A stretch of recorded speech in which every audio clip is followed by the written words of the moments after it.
Então, eu espero que bem. E espero também que vocês estejam bem atentos para o momento científico desse mês. Meu nome é Bruna, eu sou biomédica da Regional de Ribeirão Preto e hoje eu vim falar com vocês um pouquinho sobre história das vacinas. Não vou falar sobre como são feitas as vacinas, para que servem, como estimulam o sistema imunológico. Eu realmente trouxe aqui a história mesmo das vacinas e acho muito importante a gente enfatizar, até porque tudo que temos hoje é graças à história, graças aos marcos históricos, graças aos trabalhos de mentes brilhantes, de pessoas brilhantes. E a vida é assim. Um faz uma pesquisa e outro aprimora, e no futuro essa pesquisa ela é melhor desenvolvida, e é assim que a gente vai caminhando e progredindo cada vez mais. Não somos nada sem história. Então vamos lá? Bom, para introduzir, eu escolhi na verdade através das pesquisas. Eu percebi as piores, né, as maiores pandemias de todos os tempos. Claro que existem outras doenças que se disseminaram rapidamente entre as pessoas, epidemias, né? Só que essas, em especial, foram as que mais dizimaram pessoas, as que mais mataram. Então, a primeirinha, em primeiro lugar, quem ganhou foi a peste bubônica. Ela assolou a Europa nos anos de 1343 até 1720, causada pela bactéria Yersinia pestis. A segunda, a varíola, 3.000 anos antes de Cristo até 1980, causada pelo vírus ortopox, vírus variolae. Gente, se eu estiver falando errado, pronúncia de patógeno, a gente não é muito bom não, tá? Então, vamos considerar algumas coisas. Enfim, desculpa, voltando. A terceira, cólera, de 1837 até 1863, pelo Vibrio cholerae. A quarta, gripe espanhola, de 1918 até 1920, causada por uma mutação, né, um subtipo de influenza vírus. E a quinta, a gripe A, que nós presenciamos de 2009 até 2010, causada também por uma mutação do influenza vírus, né, o subtipo A. E a sexta agora, Covid-19, que atualmente estamos presenciando ainda, passando, né, no caso, e se Deus quiser, vamos passar logo e vai tudo ficar bem. Logo, logo terá vacina para todo mundo, se Deus quiser. Bom, opa, passou ali para frente. Não, de novo. Bom, eu vou falar mais sobre a varíola, os seus impactos na história, e sobre variolação. Vou explicar depois o que é essa variolação, porque eu vou falar da varíola e não das outras, porque foi por causa da varíola que surgiu a primeira vacina. Então, a varíola é uma doença muito antiga, assola a população, tem casos até de 3.000 anos antes de Cristo, para vocês terem uma noção do quão antiga ela é. E ninguém aguentava mais a varíola. Então as pessoas morriam assim, demais, gente, demais. Muitas pessoas morriam. E então foi por não aguentar mais que um médico desenvolveu a vacina contra a varíola. Eu vou falar mais pra frente dele. Então a gente sabe que as pandemias, as epidemias, as doenças, né, elas trazem tragédias, para a sociedade, para a civilização. Só que nós, seres humanos, sempre nos reerguemos das tragédias.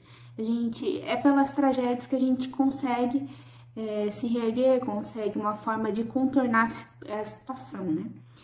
E além de, claro, trazer infelicidades, causam impactos na sociedade, na cultura e na economia.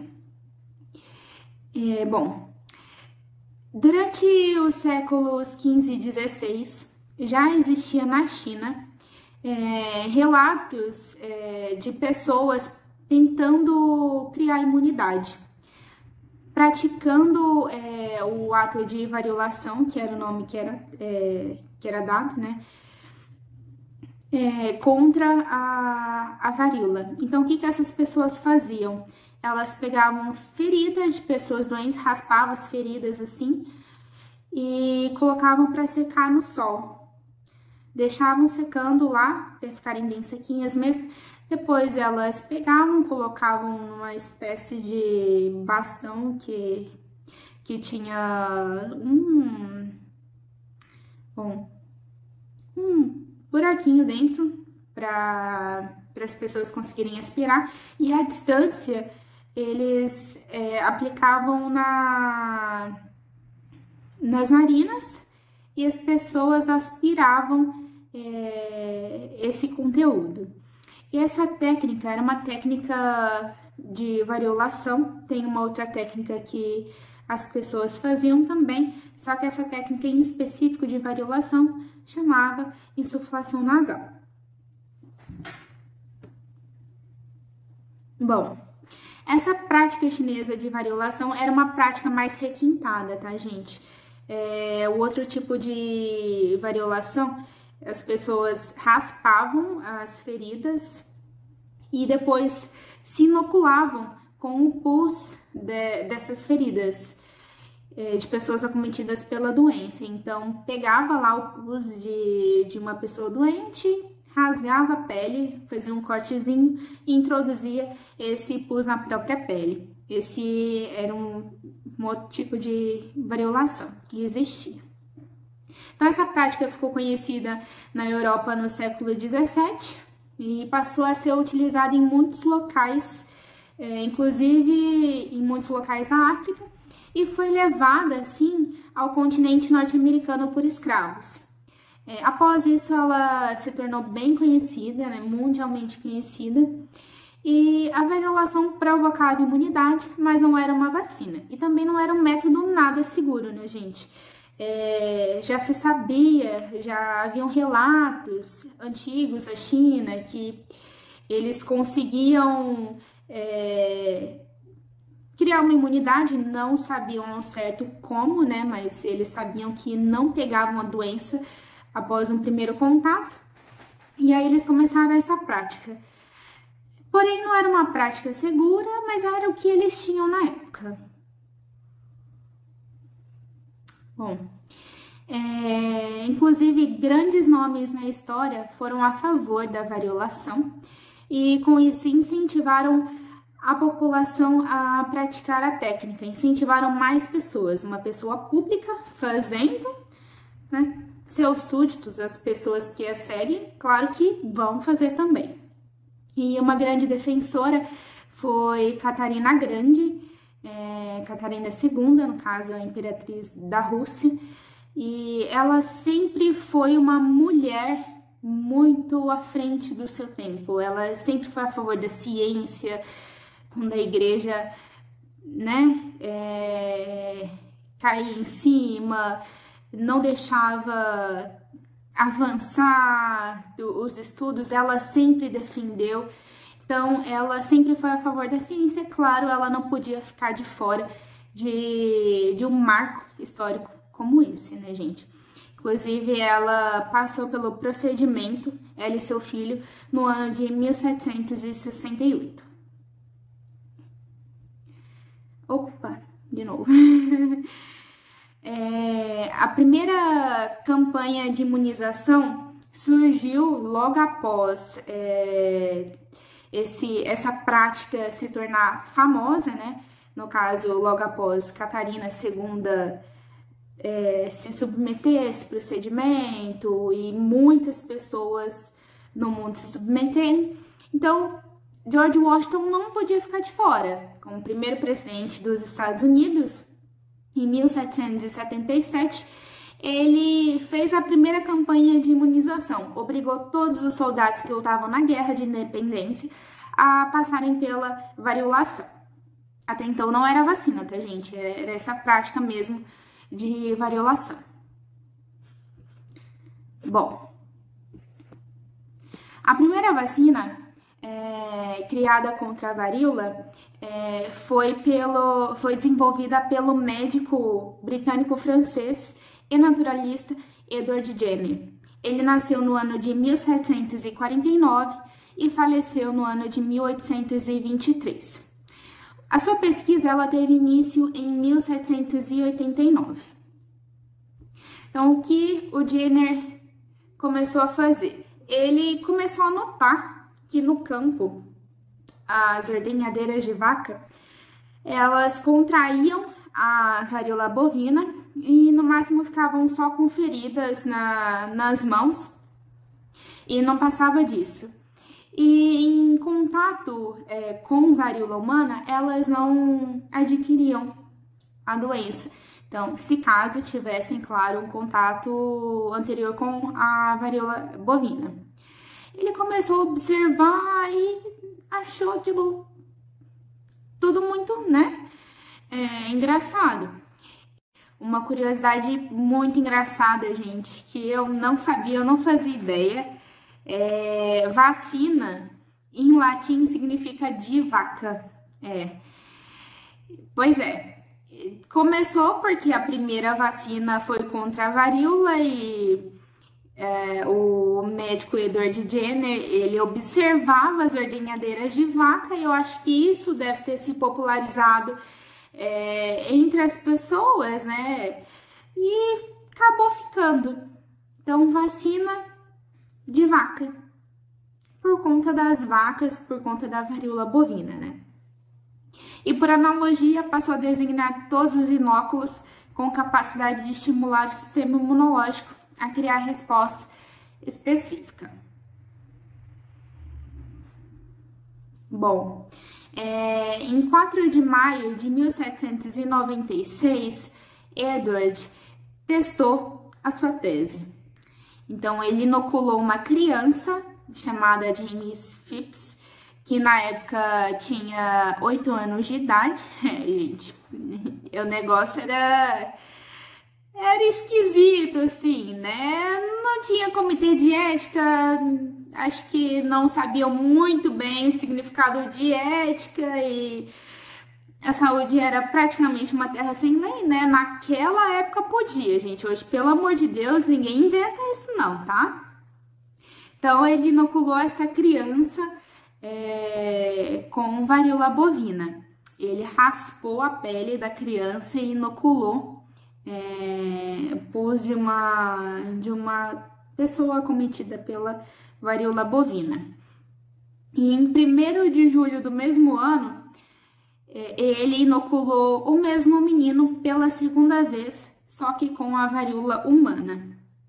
Na primeira, James Phipps ficou doente, ele contraiu a varíola bovina, só que ele ficou com alguns ferimentos leves, assim, nada demais, e se curou rapidamente.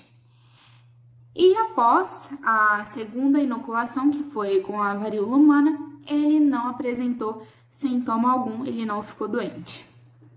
Então, estava comprovada a teoria de Edward Jenner.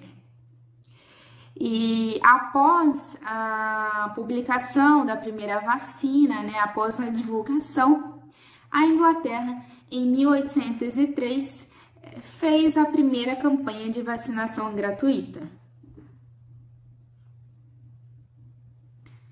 Bom, em 1805, o francês Napoleão Bonaparte ordenou que todos os seus soldados fossem vacinados contra a varíola.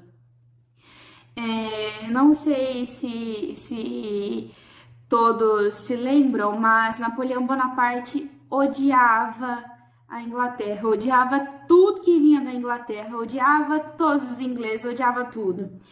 E foi um ato bem interessante dele, ele não aceitava nada que vinha dos ingleses e, claro, como um homem sábio, um homem estudado, ele não podia ficar de fora, né, gente, desse marco histórico tão grande. E é claro que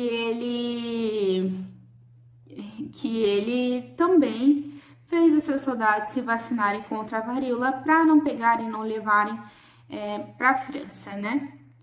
E ele, inclusive, ficou tão agradecido que ele até soltou, em homenagem a Edward Jenner, alguns prisioneiros ingleses. Pois é, gente.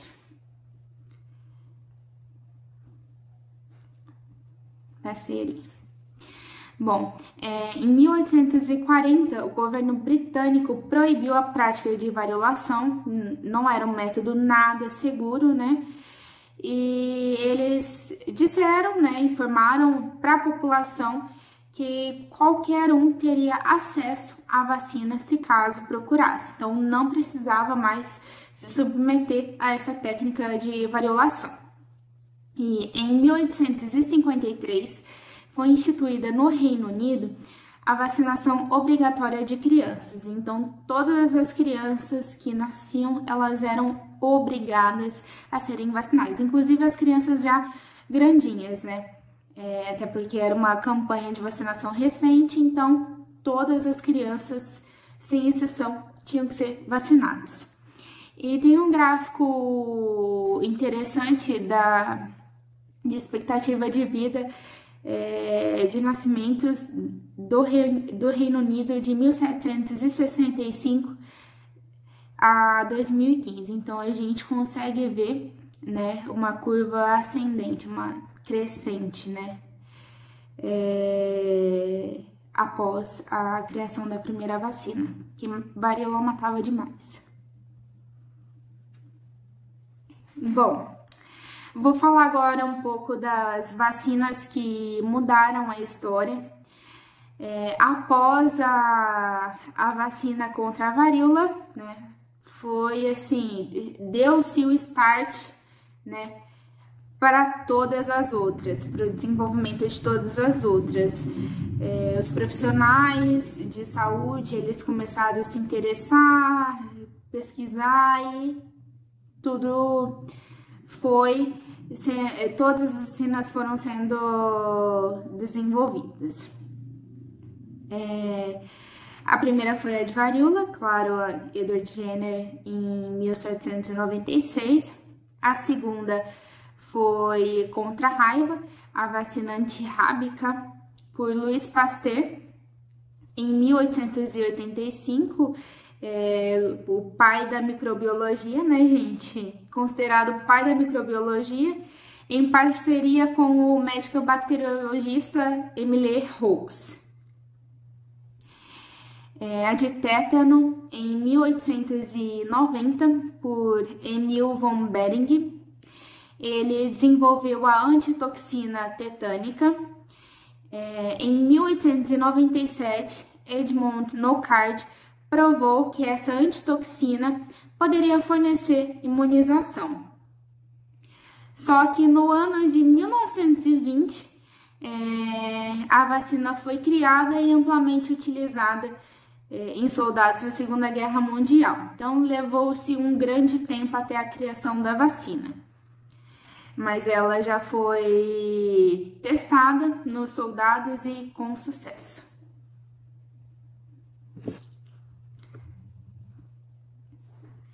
A vacina contra a difteria, por Emil von Behring também. Inclusive, ele ganhou um prêmio Nobel de Fisiologia e Medicina em 1901 por descobrir a antitoxina, também contra a difteria. E a vacina foi criada em 1923. Hoje, a antitoxina contra a difteria, ela está na vacina DTP, que é a tríplice bacteriana, contra tétano, difteria e coqueluche. Temos também a tuberculose, BCG, que foi criada em 1921 por Robert Koch e Heinrich Hermann. Na verdade, Robert Koch e Heinrich Hermann, eles descobriram o Mycobacterium tuberculosis, né? Hoje em dia sabemos que o Mycobacterium tuberculosis ele entra na classificação de bacilo álcool ácido resistente. E em 1908, Albert Calmette e Camille Guerin desenvolveram o bacilo Calmette-Guerin, que é o BCG. E o BCG serviu para a criação de uma vacina contra essa doença. E o imunizante foi testado em humanos com sucesso em 1921. Então, desculpa a gente corrigir, Robert Koch e Heinrich Hermann, eles descobriram Mycobacterium, tá? A febre amarela, em 1937, a vacina foi criada em 1937. Tiveram grandes nomes importantes que estavam envolvidos contra essa epidemia, né? O Oswaldo Cruz, e com a sua primeira campanha sanitária da República, ele travou bastante a epidemia. E foi fundamental em conter a disseminação da mesma. E a vacina ela foi criada pelo virologista Max Taylor no ano de 1937. Influenza, na década de 30, com o cultivo em ovos embrionados. E esse cultivo em ovos embrionados revolucionou os métodos de vacinas contra a gripe, né, gente? Que, no caso, é utilizado até hoje. E após a criação da vacina da influenza,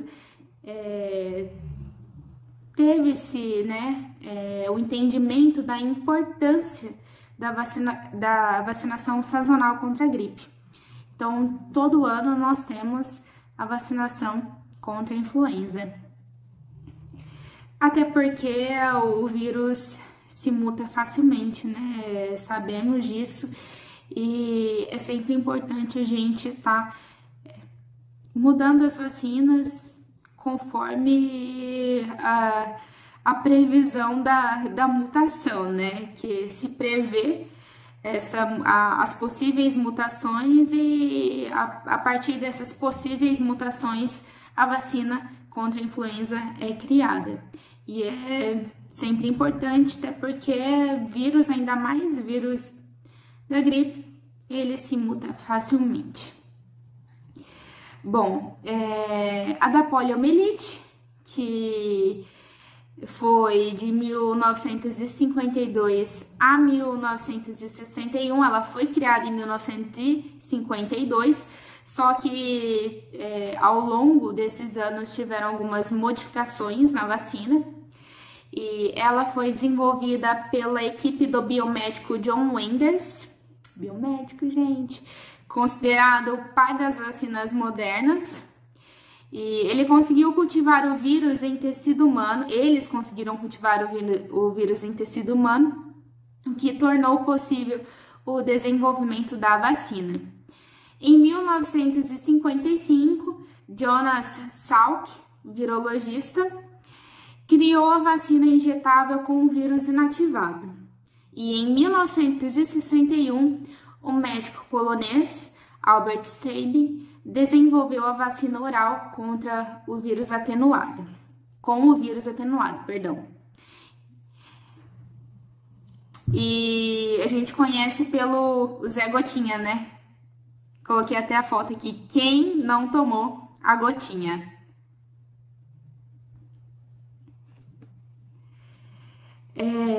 Temos a tríplice viral também, MMR, que protege contra sarampo, cachumba e rubéola.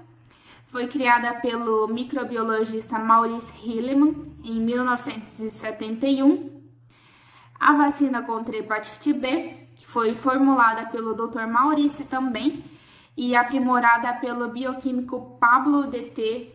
Valenzuela em 1986, e foi um grande marco para a engenharia genética.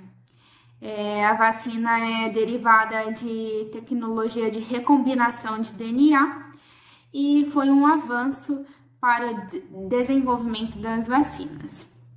E a gente sabe que esses avanços, essas tecnologias, elas só são possíveis, elas só foram possíveis, no caso, através das revoluções industriais que aconteceram nesses 2 últimos séculos na nossa história.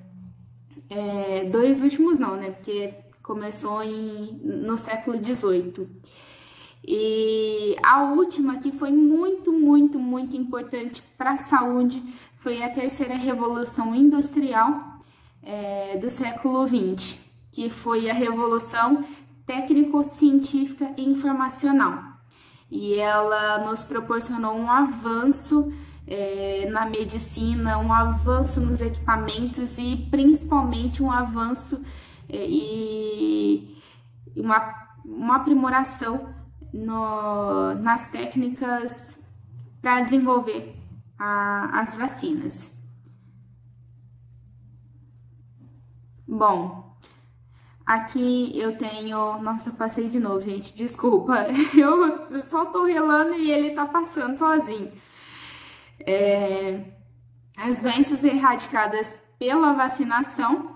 Então, nós temos a varíola, que o último caso foi em 1980, que a OMS decretou, e a poliomielite, em 1990. Claro, gente, a polio, a campanha de vacinação existe ainda, né? E a gente não pode deixar de tomar, deixar de se prevenir, deixar de, no caso, vacinar os nossos filhos, as nossas crianças, por conta dessa erradicação. Até porque não existem mais casos. Só que se tiver uma pessoa desprotegida, pode ser que pegue. A gente não sabe se o vírus ainda existe. A gente conta com a imunização mesmo, através da vacinação. Então a gente não pode brincar e é por isso que as vacinas são tão importantes assim, a forma de prevenção. Principalmente contra vírus, né, gente? Que não existe um remédio para matar o vírus. Por exemplo, não existe um antibiótico para o vírus. A gente sabe disso. Antibiótico é para bactéria. E então a nossa forma de prevenção mesmo, claro, tomar todos os cuidados de higiene. Só que para adquirir uma resposta imune somente com vacina, isso contra vírus. É importante enfatizar, foi por isso que eu resolvi fazer esse trabalho para falar da importância da história, da importância das vacinas, para falar de todas as doenças que assolaram a população, né, que assolaram o mundo por muito tempo. E hoje, graças a Deus, a gente tem uma sobrevida muito grande. Nós não temos noção do tanto que as pessoas sofriam nos outros séculos, só pegando história mesmo para relembrar. Graças a Deus, estamos no século XXI, nós temos estudos, tecnologias, nós temos tudo a nosso favor para sempre avançar mais e mais na saúde. E é isso. Muito obrigada.